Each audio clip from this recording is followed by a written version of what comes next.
ಅನುಭವ ಪಟ್ಕೊಂಡ್ಬಿಟ್ರೆ ಹಾ. ನಾವೆಲ್ಲ ಮಾಡ್ಕೊಂಡು ಹೋಗ್ಬೋದು. ಹಾ, ಹಾ, ಹಾ. ತಾಯಿ ಹೊಟ್ಟೆಯಲ್ಲಿ ಹುಟ್ಟಿದಾಗ ನಾವ್ ಏನು ಕಲ್ತಿರಲ್ಲ. ಮುತ್ತಿಗೆ ಹಾಕಲಿ ಸೈನಿಕರೆಲ್ಲ ಬಿತ್ತುಳುವುದು ನಾವು ಬಿಡುವುದೇ ಇಲ್ಲ ಅಂತ ಹೇಳ್ತಾರೆ. ಅಂದ್ರೆ ಇದಕ್ಕೆ ಜಾತಿ ಜಾಗ ಒಂದು ಕೊಯ್ಲಿಗೆ ಹ್ಮ್. 15 ಟನ್ ಕೊಯ್ಯುತ್ತೆ. ಒಂದು ಕೊಯ್ಲಿಗೆ ಒಂದು ಕೊಯ್ಲಿಗೆ ಹಾ 18 ಟನ್ ಕೊಯ್ತಂದ್ರೆ ಒಂದು ತಾಕತ್ ನೋಡಿ ಸರ್. ಒಂದು ಸಣ್ಣ ಗಿಡ 100 kg ಬರ್ತದೆ ಅಂತ ಹೇಳಿದ್ರೆ ಅಂದ್ರೆ ನಾವು ಹೇಳೋದು ಈಗ ಅಡಿಕೆನೇ ಲಾಭ ಹೆಚ್ಚು. ಇದು ಒಂದು ಸಿಸ್ಟಮೆಟಿಕ್ ಆಗಿರುವಂತಹ ಕೃಷಿಯನ್ನು ಈ ಭಾಗದಲ್ಲಿ ಮಾಡ್ತಾರೆ ಅನ್ನೋದಕ್ಕೆ ಇದೇ ಉದಾಹರಣೆ. ಯಾಕಂದ್ರೆ ಇದಕ್ಕೆ ಮಾಡಿರುವಂತ ಖರ್ಚುಗಳಿದೆಲ್ಲ ಪೈಸಾ ಭಾಗ ರೈತನಿಗೆ ಯಾವಾಗ ಸಿಕ್ಕಂಗೆ ಮಾಡ್ತಾರ. ಈಗ ಗೌರ್ಮೆಂಟ್ ಆಗ್ಬೋದು, ಹಾ. ಇಲ್ಲ ಈಗ ರೈತನ ಪರವಾಗಿ ಜನನೇ ಆಗ್ಬೋದು. ಹೌದು. ಯಾವತ್ತು ಮಾಡ್ತಾರ ಅವತ್ತು ರೈತನು ಕಿಂಗ್ ಮೇಕರ್.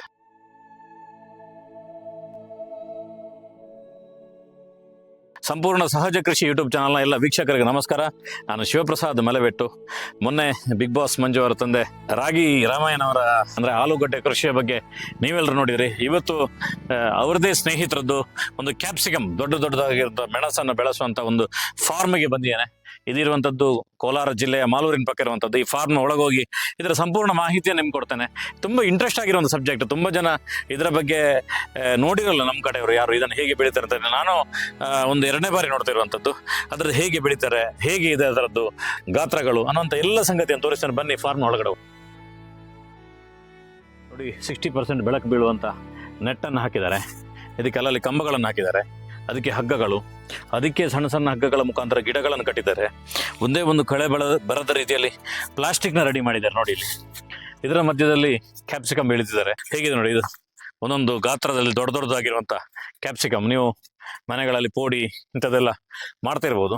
ಇದು ತುಂಬ ಚೆನ್ನಾಗಿರುವಂಥ ಒಂದು ತೋಟ. ಇದು ಹಣ್ಣಾಗಿರೋರು ಬರಬೇಕಿತ್ತು. ಅವ್ರು ಹೇಳಿದರು ಬೆಳಿಗ್ಗೆ ನಾವು ಅದನ್ನು ಕಟ್ಟಿಂಗ್ ಮಾಡಿದ್ವಿ ಅಂತೇಳಿ. ಆಗ ಇನ್ನೂ ಚೆನ್ನಾಗಿ ಕಾಣ್ತದೆ. ಇದೆಲ್ಲವೂ ಕೂಡ ಹೊರದೇಶಕ್ಕೆ ಕೂಡ ರಫ್ತಾಗ್ತದೆ. ದೊಡ್ಡ ವೆರೈಟಿಗಳೆಲ್ಲ ಹೊರಗಡೆಗೆ ಹೋಗ್ತದೆ. ಇಲ್ಲಿ ಸಣ್ಣ ಸಣ್ಣ ವೆರೈಟಿಗಳೆಲ್ಲ ಸಣ್ಣ ಪುಟ್ಟ ಅಂಗಡಿಗಳಿಗೆ ಬರ್ತದೆ ನೋಡಿ. ಇದರ ವೆರೈಟಿಗಳನ್ನು ನೀವು ಕಾಣಬಹುದು. ಸ್ವಲ್ಪ ಈ ಕಡೆ ತಾನೆ ಅಂತೆ ನೋಡಿ. ಇಲ್ಲಿ ನೋಡಿ, ಗಾತ್ರದಲ್ಲಿ ತುಂಬ ದೊಡ್ಡದಾಗಿರುವಂಥದ್ದು. ಆಗಾಗ ಕಟ್ಟಿಂಗ್ ಮಾಡ್ಕೊಂಡು ಮಾರ್ಕೆಟ್ಗೆ ಹೋಗ್ತಾರೆ. ಒಂದು ಸಿಸ್ಟಮೆಟಿಕ್ ಆಗಿರುವಂಥ ಕೃಷಿಯನ್ನು ಈ ಭಾಗದಲ್ಲಿ ಮಾಡ್ತಾರೆ ಅನ್ನೋದಕ್ಕೆ ಇದೇ ಉದಾಹರಣೆ. ಯಾಕಂದ್ರೆ ಇದಕ್ಕೆ ಮಾಡಿರುವಂಥ ಖರ್ಚುಗಳಿದೆಲ್ಲ. ಅಂದರೆ ಒಂದು 100 ರೂಪಾಯಿ ಹಾಕಿ 500 ರೂಪಾಯಿ ತೆಗೆಯುವಂಥ ಒಂದು ಪ್ಲಾನಿಂಗ್ಗಳು. ನಾವು ಕೃಷಿಯಲ್ಲಿ 100 ರೂಪಾಯಿ ಹಾಕ್ಲಿಕ್ಕೆ ಹೆದರಬಾರ್ದು. 100 ರೂಪಾಯಿ ಹಾಕಿದ್ರೆ ಗ್ಯಾರಂಟಿ ದೊಡ್ಡ ಪ್ರಮಾಣದಲ್ಲಿ ನಮಗೆ ಅದರ ಲಾಭ ಆಗ್ತದೆ. ರಾಮಾಯಣ ಅವರು ನಮ್ಮ ಜೊತೆ ಇದ್ದಾರೆ. ನಾವು ಬೇರೆ ಬೇರೆ ರೀತಿಯ ಮೆಣಸನ್ನು ಬೆಳೆಸ್ತೀವಿ. ರಾಮಾಯಣ ಅವರೇ, ಈ ದೊಣ್ಣೆ ಮೆಣಸಿದೆಲ್ಲ ಇದು ನಮ್ಮಲ್ಲಿ ಬರೋದಿಲ್ಲ. ಅಂದ್ರೆ ಮಂಗಳೂರು ಕಡೆಗೆ, ಉಡುಪಿ ಜಿಲ್ಲೆಯಲ್ಲೆಲ್ಲ ಇದು ಬೆಳೆಯುವುದಿಲ್ಲ ಹೆಚ್ಚಾಗಿ. ಎಲ್ಲ ಸ್ವಲ್ಪ ಕೈ ತೋಟದಲ್ಲಿ ಒಂದು 4 ಬೆಳಿಬೋದು ಬಿಟ್ರೆ ಕಮರ್ಷಿಯಲ್ ಆಗಿ ಬೆಳೆಯಲ್ಲ ಈ ಭಾಗದಿಂದ ಬೆಳೆಯಲ್ಲ. ಹೌದು. ಇದ್ರ ಬಗ್ಗೆ ಒಂದು ಸ್ವಲ್ಪ A to Z ಒಂದು ಜನರಲ್ ಮಾಹಿತಿಗಳು ಬೇಕು, ಕುತೂಹಲಕ್ಕೋಸ್ಕರ ಜನರಿಗೆ. ಇದ್ರದ್ದು ಏನ್ ಸರ್ ಅಂದ್ರೆ, ಒಂದು ನಾರು ಬಂದು ಇದು 5 ರೂಪಾಯಿನಿಂದ 6 ರೂಪಾಯಿ ಬೀಳುತ್ತೆ. ಒಂದು ನಾರು ಬಂದು ಒಂದು ಗಿಡಕ್ಕೆ ಏನಿದೆ ನೋಡಿ, ಈ ಬುಡ ಇದು ಒಂದು ನಾರು ಬಂದು 5 ರಿಂದ 6 ರೂಪಾಯಿ ಬೀಳುತ್ತೆ. ಈಗ ಒಂದು 25,000 ನಾರು ಹಾಕಿದ್ದೀರಿ ಇದ್ರಿಗೆ. ಇದು ಖರ್ಚು ಬಂದು ಒಂದು 5 ಲಕ್ಷ ರೂಪಾಯಿ ವರ್ಗ ಆಗಿದೆ. ಈ ಸಡ್ಡು ಇದಾಕೋದು, ಈ ಗೂಟ ಹಾಕೋದು, ಆಮೇಲೆ ನೋಡಿ ಈ ತಂಗೂಸಿ, ಈ ಲೇಬರ್ಸ್ ಎಲ್ಲ ಒಂದು 5 ಲಕ್ಷ ರೂಪಾಯಿ ಖರ್ಚು ಬಂದಿದೆ. ಇದು ಈಗ ಒಂದು ಕೊಯ್ಲಿಗೆ ಇದು ಕೊಯ್ತಂದ್ರೆ ಚೆನ್ನಾಗಿ ಒಳ್ಳೆ ಬೆಳೆ ಬಂದ್ರ ಅವ್ರು ಒಳ್ಳೆ ಬೆಳೆ ಆಯ್ತು ಕೊಯ್ದ್ರಂದ್ರೆ ಇದು ಒಂದು ಕೊಯ್ಲಿಗೆ 15 ರಿಂದ 18 ಟನ್ ಕೊಯ್ಯುತ್ತೆ. ಒಂದು ಕೊಯ್ಲಿಗೆ 18 ಟನ್ ಕೊಯ್ತಂದ್ರೆ 1 kg ಬಂದು 40-50 ರೂಪಾಯಿ, 25 ರಿಂದ 50 ರೂಪಾಯಿ ಇರುತ್ತೆ ಆವರೇಜ್ ರೇಟು. ಅದಿದ್ದಾಗ ಇದು ಒಳ್ಳೆ ಬೆಳೆ ಮಾಡಿ ನಾವು ಕಷ್ಟಪಟ್ಟು ಮಾಡಿದ್ರೆ ಇದರಲ್ಲಿ ಒಳ್ಳೆ ಲಾಭ ಇದೆ. ಈ ಲಾಭ ಅಂದ್ರೆ ಇದು ತಕ್ಷಣಿಗೆ 1 ತಿಂಗಳು 3 ತಿಂಗಳು ಬೆಳೆ ಆಗಲ್ಲ. ಇದು ವರ್ಷನ ಬೆಳೆ ಆಗುತ್ತೆ. ನಾವು ಚೆನ್ನಾಗಿ ಕಾಪಾಡ್ಕೊಂಡು ಟೈಮಿಗೆ 1 ವರ್ಷ ಬೆಳೀತದೆ. ಇದು 1 ವರ್ಷ ಇರುತ್ತೆ, ಕಡಿಮೆ ಆಗ್ತಾನೆ ಇರುತ್ತೆ. ಇದು ಫಸಲ್ ಬರ್ತಾನೆ ಇರುತ್ತೆ. ಅದ್ರ ಗೊಬ್ಬರ ಔಷಧಿ ಹೊಡ್ಕೊಂಡು ಈ ತರ ನೋಡಿ ಪೇಪರ್, ಮೆಣಸಿನ ಪೇಪರ್ ಕಳೆ ಬರ್ದಂಗೆ ಎಲ್ಲೂ ಕಳೆ ಹಿಡ್ದಂಗೆ ಮಾಡಿದ್ರೆ 1 ವರ್ಷನ ಬೆಳೆ. 1 ವರ್ಷನ ಬೆಳೆದಲ್ಲಿ ಇದು ಒಂದ್ಸಾರಿ ರೈಸ್ ಆಗ್ಬೋದು, ಒಂದ್ಸಾರಿ ಡೌನ್ ಆಗ್ಬೋದು. ಆವರೇಜ್ ತಗೊಂಡ್ರೆ ನಮ್ಗೆ ಆವರೇಜ್ 40 ರೂಪಾಯಿ ರೇಟ್ ಇದೇ ಇರುತ್ತೆ. ತುಂಬಾ ಸ್ಟ್ಯಾಂಡರ್ಡ್ ಆಗಿರೋ ದೊಡ್ಡದಿದೆಲ್ಲ ಅದೆಲ್ಲೇ ಹೋಗುತ್ತೆ ಸೂಪರ್ ಮಾರ್ಕೆಟ್. ಅದೆಲ್ಲ ಸೂಪರ್ ಮಾರ್ಕೆಟ್ ಬೆಂಗಳೂರು ಹೊರದೇಶಕ್ಕೆಲ್ಲ ಹೋಗುತ್ತೆ. ಇದೇನು ಇಲ್ಲೇ ಹೋಗೋದಲ್ಲ, ಬೇರೆ ದೇಶಕ್ಕೆಲ್ಲ ಹೋಗುತ್ತೆ. ಒಳ್ಳೆ ಕ್ವಾಲಿಟಿ ಮಾಡ್ಬಿಟ್ಟು ಪ್ಲೇಟ್ ಅಲ್ಲಿ ಎಲ್ಲ ಕ್ರೇಟ್ ಮಾಡಿ ಕಳ್ಸೋರಿದ್ದಾರೆ. ಈಗ ಹೊರದೇಶಕ್ಕೆಲ್ಲ ಹೋಗುತ್ತೆ. ಇದು ಏನು ಅಷ್ಟು ಒಳ್ಳೆ ಕ್ವಾಲಿಟಿಗೆ ಬೆಳೆ ಇದು. ಇದೀಗ ಎಷ್ಟು ಎಕರೆಯಲ್ಲಿ ಹಾಕಿದ್ದಾರೆ ಒಟ್ಟು? ಇದು ಇಲ್ಲಿ ಒಟ್ಟು 3 ಎಕರೆ ಇದೆ. 3 ಎಕರೆಯಲ್ಲಿ ಹಾಕಿದ್ದಾರೆ. 3 ಎಕರೆ ಎಷ್ಟು ಗಿಡ ಕೂತಿರ್ಬೋದು ಅಂದಾಜು? ಅದೇ ಹೇಳಿದ್ನಲ್ಲ, ಈ ಒಂದು 25,000 30,000 25,000 ಅಲ್ಲ. ಇದನ್ನ ಗಿಡ ಎಲ್ಲಿ ಮಾಡ್ತಾರೆ? ಇದು ಗಿಡ ನರ್ಸರಿಯಲ್ಲಿ ತಗೊಂಡ್ಬರ್ತಾರೆ. ನರ್ಸರಿಯಲ್ಲಿ ಒಂದು ತಗೊಂಡ್ಬರ್ತಾರೆ. ನರ್ಸರಿ ಅಂತ ಇರುತ್ತೆ, ಅದ್ರಲ್ಲಿ ಹಾಕ್ತಾರೆ ಅವ್ರು, ಬೀಜ ಹಾಕಿ ತೆಗಿತಾರೆ. ಒಂದು 1.5 ತಿಂಗಳ 20 ದಿವಸದ ತಿಂಗಳದಲ್ಲಿ ಇಷ್ಟು ನಾರು ಬರುತ್ತೆ. ಅದನ್ನ ತಗೊಂಡ್ಬಂದು ನಾವು ಇಲ್ಲಿ ನಾಟಿ ಮಾಡೋದು. ನೀವು ಇಷ್ಟು ವರ್ಷ ಕೃಷಿ ಮಾಡ್ಕೊಂಡ್ ಬಂದ್ರಿ, ಯಾವತ್ತಾದ್ರೂ ಸೋತದ್ದು ಅಥವಾ ಕೃಷಿಯಲ್ಲಿ ಏನಾದ್ರು ಬಿದ್ದದೇನಾದ್ರು ಇದೆಯಾ ಅನುಭವ? ಇದರಲ್ಲಿ ಬೀಳೋದು ಸೋಲೋದು ಅಂದ್ರೆ ಇದು ಒಂದೊಂದ್ ಸಾರಿ ಜೀವನ. ಎಲ್ಲೋ ಒಂದ್ಸಾರಿ ಒಂದ್ ಬೆಳೆ ಸೋಲ್, ನಾನು ಹೇಳಿದೀನಿ, ಇದು ಒಂದು ಮಳೆನೋ ಇಲ್ಲ ಒಂದು ವಾತಾವರಣ ಚೇಂಜ್ ಆದಾಗ ಒಂದು ರೋಗ ಬಂದು ಹೋಗೋದು ಅದು ಆಗುತ್ತೆ. ತಿರ್ಗಾ ಮತ್ತೆ ಅದನ್ನ ಪಿಕಪ್ ಮಾಡ್ಬೇಕು. ಆವಾಗ ಮಾಡಿದಾಗ ಒಂದು ಸೋತಂಗೆ ಇರುತ್ತೆ. ಸೋತ್ರಂತ ನಾವ್ ಮನೇಲಿ ಇರಬಾರ್ದು. ಸೋತ್ ಗೆದ್ದ ಅಂದಂಗೆ ಇದು ಸೋತ್ರು ನಾವು ಗೆದ್ದಂಗೆ ಆ ಬೆಳೆ ಹತ್ರ ಹೋಗ್ಬೇಕು, ಛಲ ಸಾಧಿಸ್ಬೇಕು. ಇದನ್ನೇನೇ ಮಾಡಿ ನಾವ್ ಇದನ್ನೊಂದು ಪಿಕಪ್ ಮಾಡ್ಬೇಕು, ಇದನ್ನೊಂದು ಡೆವಲಪ್ಮೆಂಟ್ ಮಾಡ್ಬೇಕು. ದೇವ್ರ ಪ್ರಕೃತಿ ಇರೋಷ್ಟು ಹಾಳು ಮಾಡ್ದ ಅಂತೇಳಿ ದೇವ್ರ ಕೈ ಎತ್ತಿ ಇಲ್ಲಿ ನಾವ್ ಯಾವತ್ ಚೆನ್ನಾಗಿ ದುಡಿತಿರೋ ತಿರ್ಗಾ ಮತ್ತೆ ಅದನ್ನ ಪಿಕಪ್ ಆಗೋದು. ಯುವ ರೈತರು ಇರ್ತಾರಲ್ಲ, ಈಗ ನಮ್ಮಂತರ ಕೃಷಿ ಫೀಲ್ಡ್ ಬರ್ತಾರೆ, ಅವ್ರಿಗೆ ಏನ್ ಸಂದೇಶ ಕೊಡ್ತೀರಿ ನೀವು? ಅವ್ರು ಏನನ್ನು ಪಾಲಿಸ್ಬೇಕು ಸೋಲ್ಬಾರ್ದು ಅಂತ ಹೇಳಿದ್ರೆ ಕೃಷಿಯಲ್ಲಿ? ಅಲ್ಲ, ಕೃಷಿಯಲ್ಲಿ ಸೋಲಬಾರ್ದು ಅಂದ್ರೆ ಅನುಭವ ಬೇಕು. ಸಡನ್ ಆಗಿ ಈಗ ನೀವು ಬಂದ್ಬಿಟ್ಟು ಈಗ ನಿಮ್ ಕಡೆ ಗೊತ್ತಿಲ್ಲ ಅಂತ ಹೇಳ್ತೀರಿ ಇದು ಮಾಡೋದು. ಹೌದು. ಈಗ ನೀವು ಸಡನ್ ಆಗಿ ಬಂದು ಮಾಡ್ತೀನಿ ಅಂದ್ರೆ ಇದು ಕಷ್ಟ ಇದೆ. ಆಗಲ್ಲ. ಹೌದು, ಕಷ್ಟ ಇದೆ. ನೀವು ಕಷ್ಟನೋ ಸುಖನೋ ಇನ್ನೊಬ್ರ ಹತ್ರ ಹೋಗಿ ತಳ್ಕೊಂಡು ನೀವು ಒಂದು ಪ್ರಯತ್ನ ಪಡಬೇಕು. ಪ್ರಯತ್ನ ಪಟ್ಟಾಗ ಇದೇನಾಗುತ್ತೆ, ನಮ್ಗೆಲ್ಲ ಅನುಭವ ಸಿಕ್ಕುತ್ತೆ. ಅನುಭವ ಸಿಕ್ಕಿದಾಗ ಇದನ್ನ ಮಾಡಕ್ ನಮ್ಗೆ ಪ್ರಯತ್ನ ಆಗುತ್ತೆ. ಅನುಭವ ಪಟ್ಕೊಂಡ್ಬಿಟ್ರೆ ನಾವೆಲ್ಲ ಮಾಡ್ಕೊಂಡು ಹೋಗ್ಬೋದು. ತಾಯಿ ಹೊಟ್ಟೆಯಲ್ಲಿ ಹುಟ್ಟಿದಾಗ ನಾವ್ ಏನು ಕಲ್ತಿರಲ್ಲ. ಇದು ಯಾವ್ದೇ ಒಂದು ಕೆಲ್ಸನೂ ಅಷ್ಟೇ, ಕಲ್ತಿಬೇಕಂತ ಛಲ ಇಟ್ರೆ ಎಂತ ಕೆಲ್ಸ ಬೇಕಾದ್ರೂ ಕಲಿಬಹುದು. ಮಾಡ್ಬೇಕಂತ ಛಲ ಇಟ್ರೆ ಎಂತ ಬೆಳೆ ಬೇಕಾದ್ರೂ ಮಾಡ್ಬೋದು. ಇದು ಮೇಲೆ ಹಾಕಿರೋದು ಯಾಕೆ ಅಂದ್ರೆ ಈ ಬಿಸಿಲು ಬೀಳುತ್ತೆ. ಬಿಸಿಲು ಬಿದ್ದಾಗ ನಾವ್ ಇಲ್ಲಿ ಮಾಡಿದ್ರಲ್ಲ, ಇಲ್ಲಿ ನೋಡಿ ಈ ಕಾಯಿ ಇದೆಯಲ್ಲ, ಇದು ಡೈರೆಕ್ಟ್ ಆಗಿ ಇದಿಲ್ಲ ಅಂದ್ರೆ ಡೈರೆಕ್ಟ್ ಬಿಸಿಲು ಇದ್ರ ಮೇಲೆ ಬೀಳುತ್ತೆ. ಇದು ಬಿದ್ದಾಗ ಅಲ್ಲೆಲ್ಲ ಸುಕ್ಕೆ ಬರುತ್ತೆ, ವೈಟ್ ಸುಕ್ಕೆ ಬರುತ್ತೆ. ಆ ಬಂದಾಗ ಕಾಯಿ ಏನ್ಕೂ ಪ್ರಯೋಜನ ಇರಲ್ಲ. ಇದು ರೋಗ. ಇದರಲ್ಲಿ ಚಿಕ್ಕದಾಗಿ ಚಿಟ್ಟೆಗಳಿರುತ್ತೆ ಒಳಗಡೆ, ನಮ್ಗೆ ಗೊತ್ತಾಗಲ್ಲ. ಬೂತ್ ಕನ್ನಡಿ ತಗೊಂಡ್ ನೋಡಿದ್ರೆ ಮಾತ್ರ ಗೊತ್ತಾಗುತ್ತೆ. ಏನ್ ರೋಗ ಇದು? ಇದಕ್ಕೇನೆ ಇದು ಸೀಡೆ ಅಂತಾರೆ. ಇದು ಒಂದೊಂದ್ ಗಿಡಕ್ಕೆ ಹಂಗೆ ಬರುತ್ತೆ. ಇದು ಎಷ್ಟು ಮಾಡಿದ್ರು ಹೋಗಲ್ಲ. ಇದು ಸೀಡೆ ಅಂತ ಒಂದು ನೋಡ, ಅದೆಲ್ಲ ರೋಗ ಇಲ್ಲ. ಇದು ರೋಗ ಇಲ್ಲ, ಅದು ರೋಗ ಇಲ್ಲ. ನೋಡ, ಅದು ರೋಗ ಇಲ್ಲ, ಅದು ರೋಗ ಇಲ್ಲ, ಇದೆಲ್ಲ ರೋಗ ಇಲ್ಲ. ಅದ್ರಿಗೆ ಏನಾಗುತ್ತೆ ಅಂದ್ರೆ ಅದ್ ನೋಡಿ, ಇದೆಲ್ಲ ತೆಗ್ದಿದ್ದಾರೆ.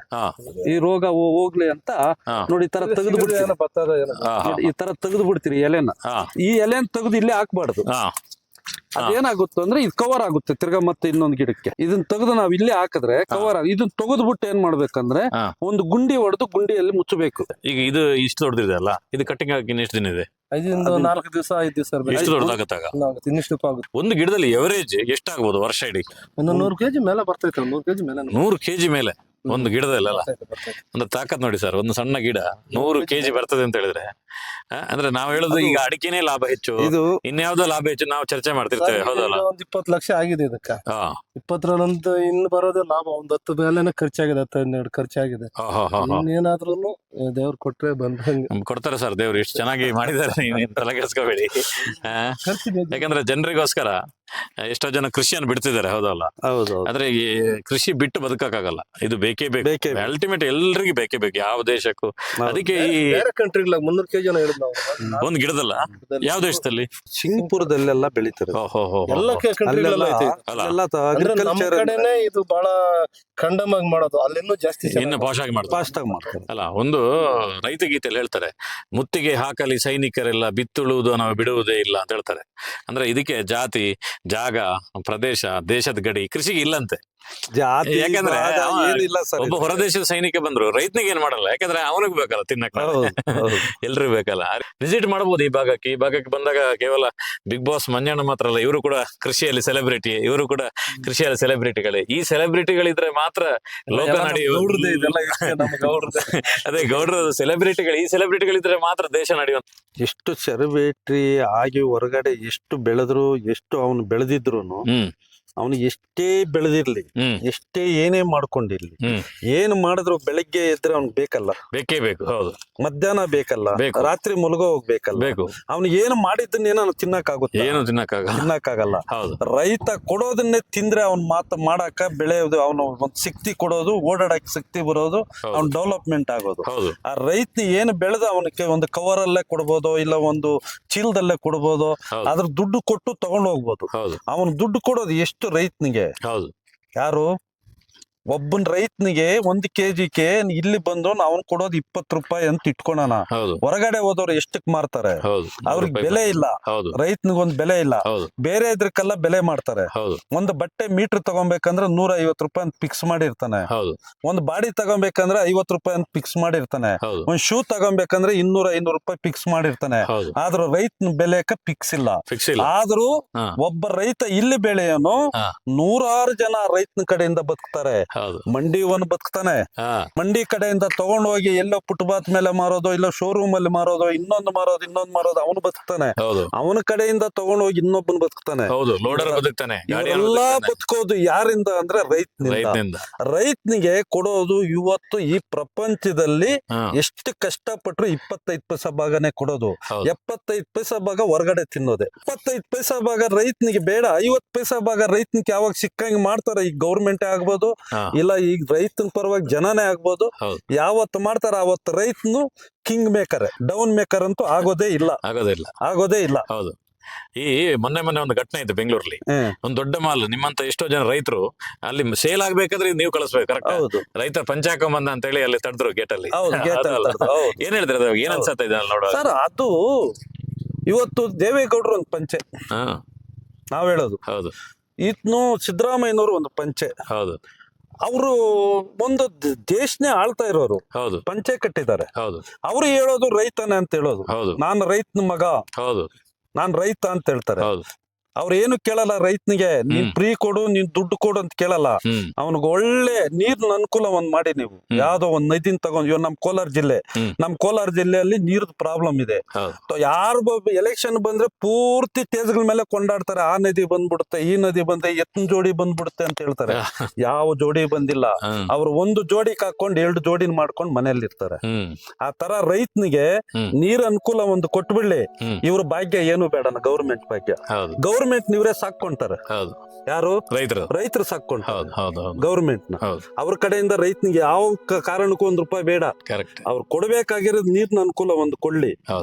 ಆಮೇಲೆ ಈ ಗೊಬ್ಬರ, ಇದು ಔಷಧಿಗಳದ್ದು ಇದು ರೇಟ್ಗಳು ತುಂಬಾ ಹೋಗ್ತಾ ಇದೆ.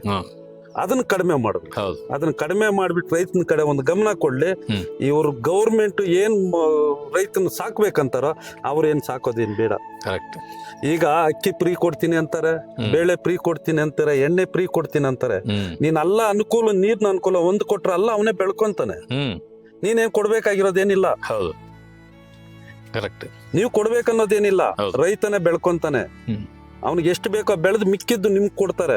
ಅವ್ನಿಗೆ ಬೇಕಾಗಿರೋದು ಸ್ವಲ್ಪ, ನಿಮ್ಗೆ ಇಷ್ಟು ಕೊಡ್ತಾರೆ ದೇಶಕ್ಕೆ. ಅವ್ನಿಗೆ ಬೇಕಾಗಿರೋದು ಇಷ್ಟು, ನಿಮ್ಗೆ ಕೊಡೋದು ಇಷ್ಟು. ಅವಾಗ ರೈತ ದೊಡ್ಡವನ, ನೀವು ದೊಡ್ಡವರ? ರೈತ ದೊಡ್ಡವನು ಅಷ್ಟೇ. ಹೌದು. ನೋಡಿ ಸರ್, ಈ ರೀತಿ ಒಂದು ಅಮೂಲ್ಯವಾಗಿರುವಂತ ಸಮಯ ನಮ್ಗೆ ಕೊಟ್ಟಿದ್ರಿ. ನಮ್ಮ ಚಾನಲ್ ಕಡೆ ನಿಮ್ಗೂ ಕೂಡ ಧನ್ಯವಾದಗಳು. ಧನ್ಯವಾದಗಳು ಸರ್.